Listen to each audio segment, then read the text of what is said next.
All right, so one recommendation I had today was when you first learn these things, you can work on it without the repeat, just to make it easier to get it down. Um, and in case you were curious, like one thing I've been talking with people about is like putting a 10-minute cap on each individual exercise. Sounds like you're getting things up faster than that a lot of the time, which is great. So you're not going to be feeling too much burnout there, or maybe not at all for the most part. And like I think you said, like practice sessions actually get shorter throughout the week, which is good. It shows that it's learning it well. Um, Number three would certainly be the most challenging because the rhythm's constantly changing. So you might want to learn 2 bars at a time and kind of piece it together that way.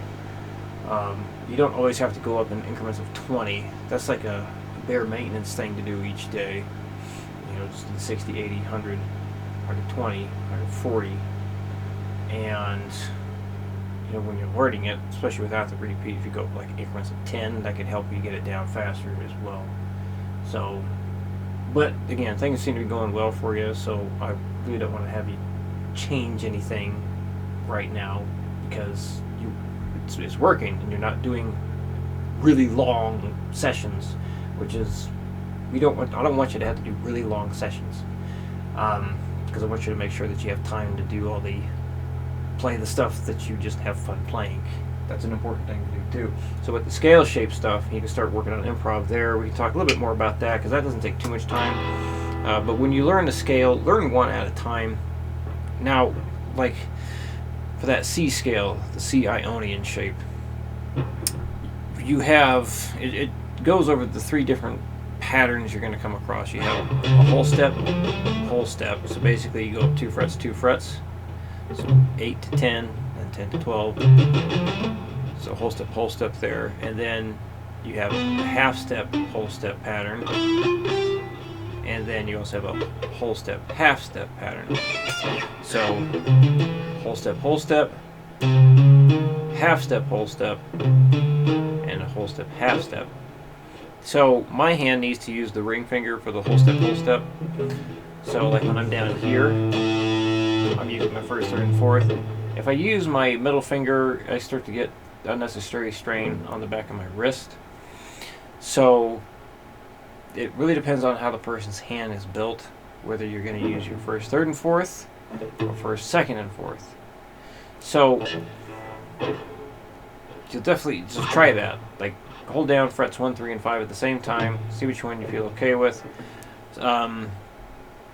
Sometimes it's just a matter of developing a better stretch between your third and fourth finger, because if you find that like it's more easy to always hit first, third, and fourth in places like this versus the middle finger, we might just need to work on the stretch down here. There is a scale shape you'll be doing down there. One of them is an open position F or E Phrygian, so you can have 1, 3, 5 on the B and E strings.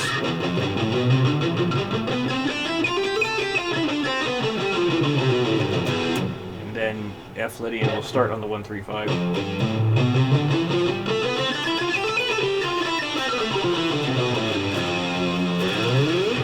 So the stretch, you will have to end up doing that, be playing all over the place. But either way, whether you stick with the ring finger or the middle finger for the whole step stretch, whatever you use going up, you need to use coming down.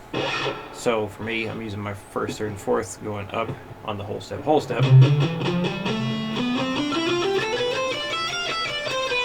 And then I'm going up, when I came up here, when I was on the D and G string, first, second, fourth, first, second, fourth. So when I'm coming back down, I need to use the same fingers. So I need to shift my hand over so the pinky is hitting first, and then spread my hand out, those last strings. So basically when you're going up, these 3 notes per string shapes, the index finger starts the first note of every string. And then when you're coming down, your pinky begins the first note of every string.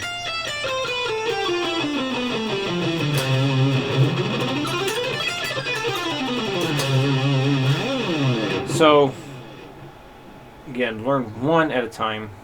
When you can play C Ionian from memory, then you can start adding in D Dorian. When you can play both of those back to back from memory, Then you can add E Phrygian, and so on. And then you can just put on an A minor backing track. I'm saying an A minor backing track instead of a C major backing track, because the key of C stuff is going to sound very, very happy. So it's going to, lots of chords like that. Whereas A minor is going to have a lot more sad sounding stuff to it. So you most likely you would enjoy playing to an A minor or key of A minor backing track versus key of C, even though technically they're the same thing for the notes being used, but how the notes are being approached can change the sound. So that's some theory stuff we can talk about here and there before we get into the nitty gritty. So yeah, any of the scale shapes you can use against an A minor backing track and it will sound good.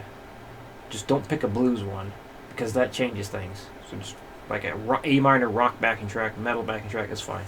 We can talk more improv stuff for like a few minutes next time as well. Anyway, let's get into this. Alright, 60 beats a minute. 1, 2, 3, 4.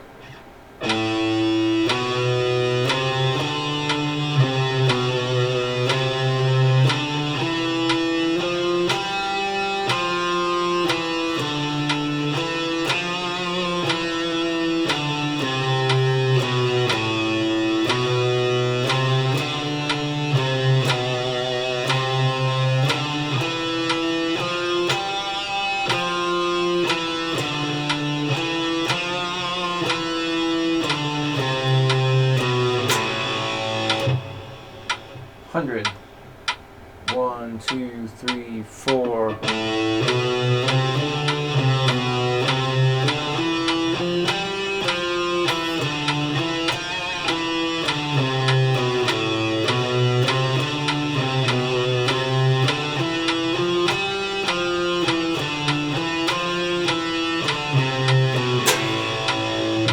Chords optional. It's more fun to finish it that way.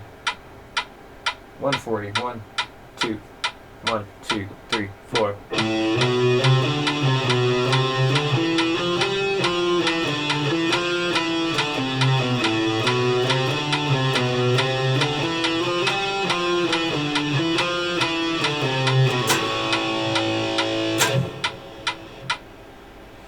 Number 2.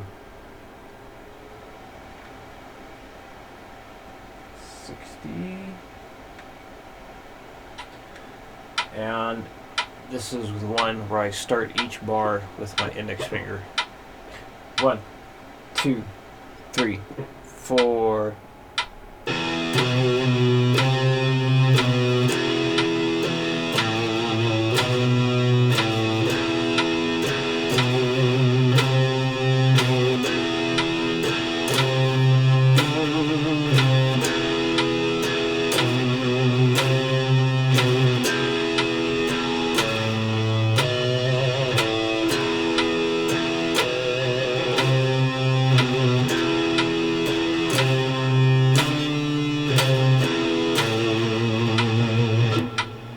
Hundred. 1, 2, 3, 4.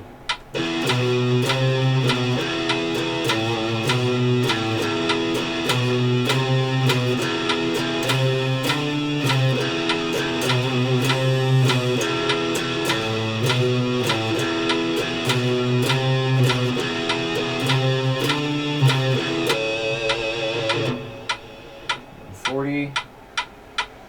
1, 2, 1, 2, 3, 4.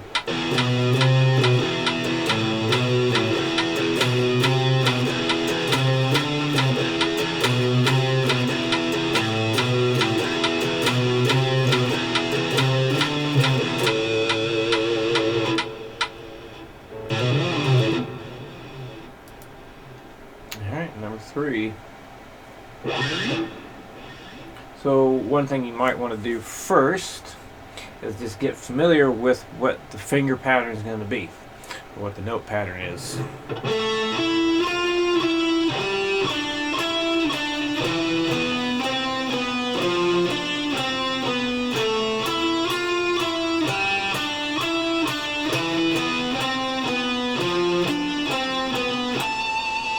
do that real slow now.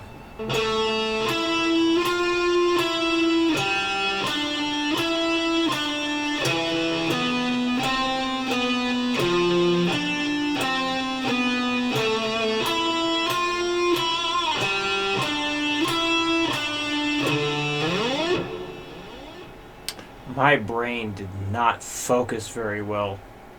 I'm going to try that again.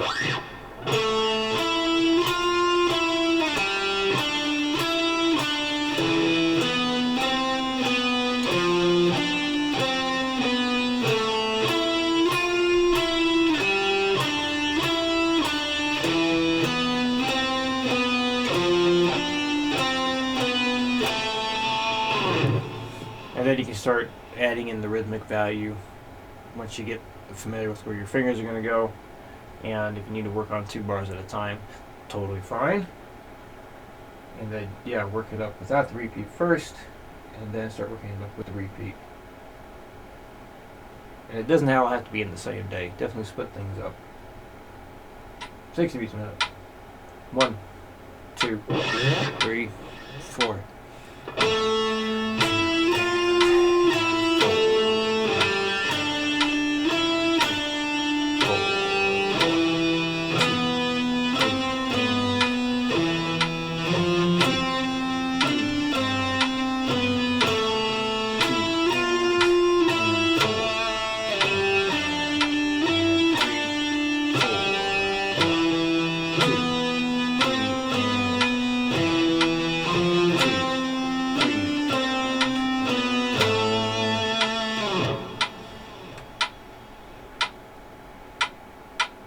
Hundred. 1, 2, 3, 4.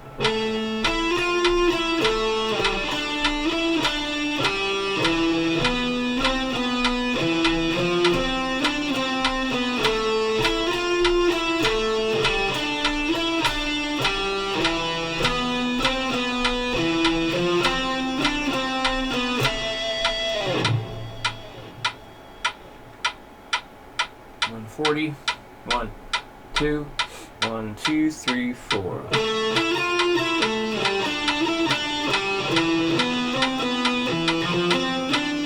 You know what? I need to make a change here. I wish I had caught this sooner. I hope you haven't been spending too much time learning this before I send this video over.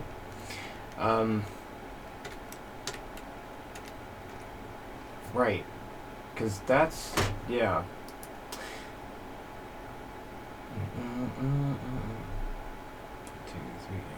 Yeah. That's what the rhythm pattern was intended to be for a bar 4. So I'll be leaving a note in your video, or in the email I send you, to skip ahead a little bit here. Shit. I apologize for that. I'm going to export this as a PDF right now before I forget. Whoops. Well, that explains why something felt funny to me. Now I'm realizing what it is. I'm blaming getting older. Or something else. I don't know. Good lord. So, fingering pattern is still the same, just the rhythm's going to be different in bar 4. Again, sorry about that. Crap.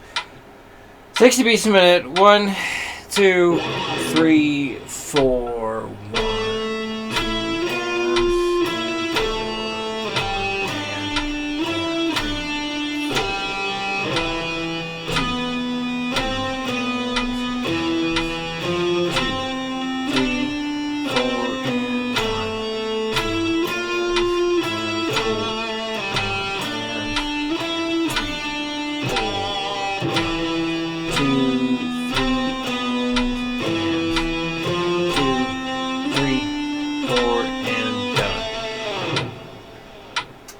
Yeah, that feels right.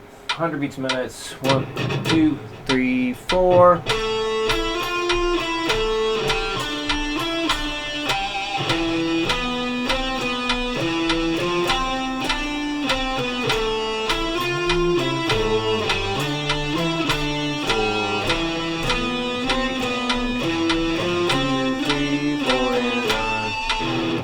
Alright, 140. 1, 2, 1, 2, 3, 4.